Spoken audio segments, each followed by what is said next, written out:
BSc third year के सभी विद्यार्थियों का इनऑर्गेनिक केमिस्ट्री की क्लास में स्वागत है। पिछली क्लास में अपन ने साप सिद्धांत के बारे में पढ़ा था। इस फर्स्ट यूनिट का आज अंतिम टॉपिक है साप सिद्धांत के अनुप्रयोग, जो कि निम्नलिखित हैं। साप सिद्धांत के अनुसार मोर इलेक्ट्रोनेगेटिव तथा मोर इलेक्ट्रोपॉजिटिव आयनों के मध्य बना बंध स्ट्रॉन्ग होता है। इस आधार पर सीजियम फ्लोराइड बनने पर ऊर्जा मुक्त होनी चाहिए, लेकिन साप सिद्धांत के अनुसार निम्न अभिक्रिया एक ऊष्मा क्षेपीय अभिक्रिया है। इस अभिक्रिया में लिथियम आयोडाइड सीजियम फ्लोराइड के साथ क्रिया करके लिथियम फ्लोराइड तथा सीजियम आयोडाइड बनाता है, वह ऊर्जा मुक्त होती है। लिथियम धनायन तथा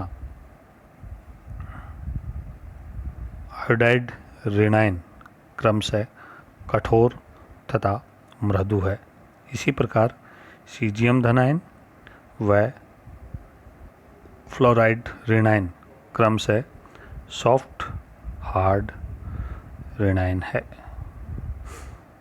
अतः इसी कारण यह अभिक्रिया अग्र दिशा में संपन्न होती है और सीजियम फ्लोराइड जो कि कठोर तथा सीजियम आयोडाइड जो कि मृदु है आसानी से बना लेते हैं और ऊर्जा मुक्त होती है। सेकंड अनुप्रयोग, साप सिद्धांत के अनुसार विषमांगी हेट्रोजीनियस उत्प्रेरण में मृदु क्षारों का अवशोषण करते हैं।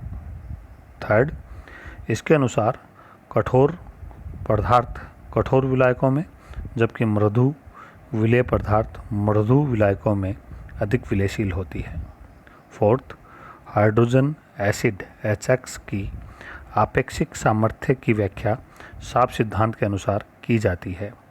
साप सिद्धांत के अनुसार हैलाइड आयनों की कठोरता का घटता हुआ क्रम निम्न होता है, अर्थात फ्लोराइड ऋणायन से आयोडाइड ऋणायन की ओर जाते हैं तो इनकी कठोरता का घटती जाती है।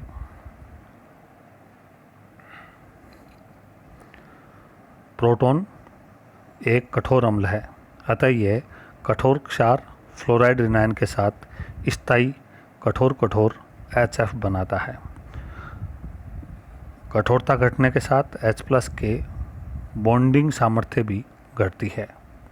यही कारण है HI सबसे कम स्थायी होता है, क्योंकि यह कठोर मृदु यौगिक है और इसी कारण यह प्रबल अम्लीय प्रवृत्ति दर्शाता है। यही कारण है कि विभिन्न HX अम्लों की अम्ल सामर्थ्य का बढ़ता हुआ क्रम निम्न होता है, अर्थात HF से HI की ओर जाने पर अम्ल सामर्थ्य क्रम बढ़ता है। फिफ्थ, प्रकृति में धातु एस्को के रूप में पाए जाते हैं, जिसकी व्याख्या साप सिद्धांत के अनुसार आसानी से की जाती है, जैसे कोबाल्ट +2 धनायन, मैग्नीशियम +2 धनायन तथा एल्यूमिनियम +3 धनायन कठोर अम्ल है, जो कि कठोर क्षार जैसे कार्बोनेट ऋणायन, ऑक्साइड ऋणायन आदि के साथ संयुक्त होकर स्थायी यौगिक कैल्शियम कार्बोनेट, मैग्नीशियम कार्बोनेट तथा एल्यूमिनियम ऑक्साइड बनाते हैं और इसी कारण यह पृथ्वी पर पाए जाते हैं। इसी प्रकार कॉपर +2 धनायन, सिल्वर धनायन, मैग्नीशियम +2 धनायन सॉफ्ट धातु आयन है, जो कि सल्फाइड सॉफ्ट बेस के साथ संयुक्त होकर प्रकृति में सल्फाइड एस्को के रूप में पाए जाते हैं। सिक्स्थ अनुप्रयोग है, सिल्वर आयोडाइड ऋणायन एक स्थायी आयन है, जबकि सिल्वर फ्लोराइड ऋणायन एक अस्थायी आयन है। इसी की व्याख्या साप सिद्धांत के द्वारा की जाती है। इसके अनुसार सिल्वर धनायन तथा आयोडाइड ऋणायन दोनों स्पीशीज सॉफ्ट है। इसी कारण दोनों मिलकर सॉफ्ट इंटरेक्शन द्वारा स्थायी यौगिक बनाते हैं। इसी प्रकार फ्लोराइड ऋणायन एक हार्ड बेस है जो कि सिल्वर धनायन सॉफ्ट एसिड के साथ कोई क्रिया नहीं करता और इसी कारण सिल्वर डाइफ्लोराइड ऋणायन एक अस्थायी यौगिक है।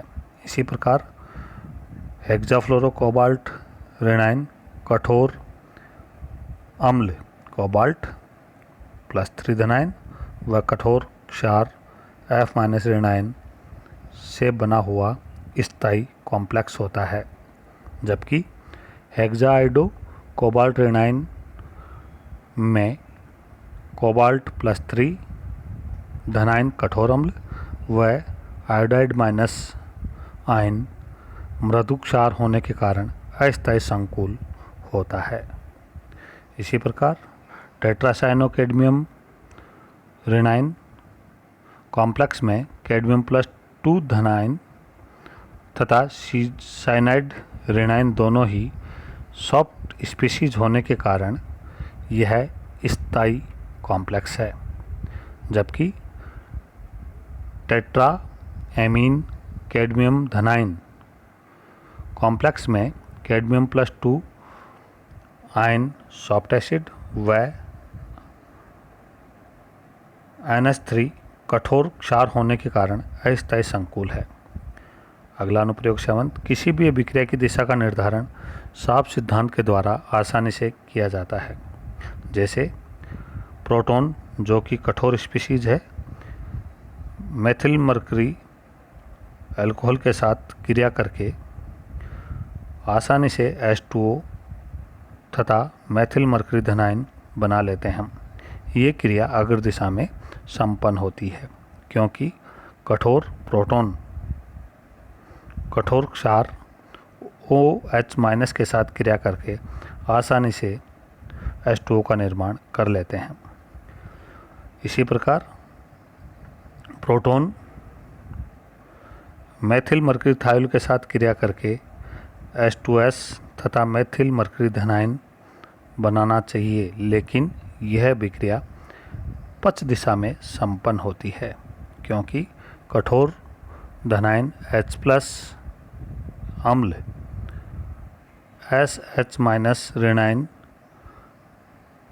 सॉफ्ट बेस के साथ अंतःक्रिया करके कठोर मृदु यौगिक H2S बनाती है जो कि साफ सिद्धांत के अनुसार स्थायी नहीं है, अतः यह विक्रिया पक्ष दिशा में संपन्न होती है। ये सभी साफ सिद्धांत के अनुप्रयोग थे। अब अगला पॉइंट है साफ सिद्धांत की लिमिटेशन। साफ सिद्धांत की निम्न लिमिटेशन है। फर्स्ट लिमिटेशन, साफ सिद्धांत का जो पैमाना है वो मात्रात्मक नहीं है, अर्थात हार्ड या सॉफ्ट कितना है उसका स्केल क्या है इसका निर्धारण नहीं हो पाता। सेकंड, यौगिक को अम्ल क्षार इकाइयों में बांटना अति आवश्यक है। यह तभी संभव है जब अभिक्रिया हमें ज्ञात हो।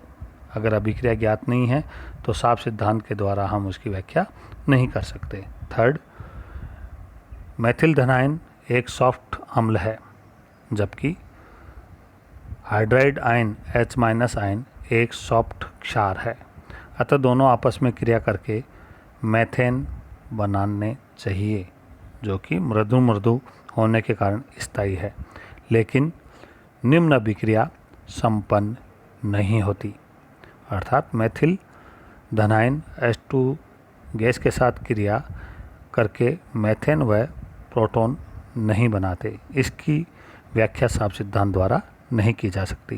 लास्ट है, इस सिद्धांत के अनुसार किसी अम्ल या क्षार की कठोरता या मृदुता उसकी सामर्थ्य पर निर्भर करती भी है और नहीं भी। ये दोनों प्रकृति साफ सिद्धांत द्वारा नहीं समझा जा सकती।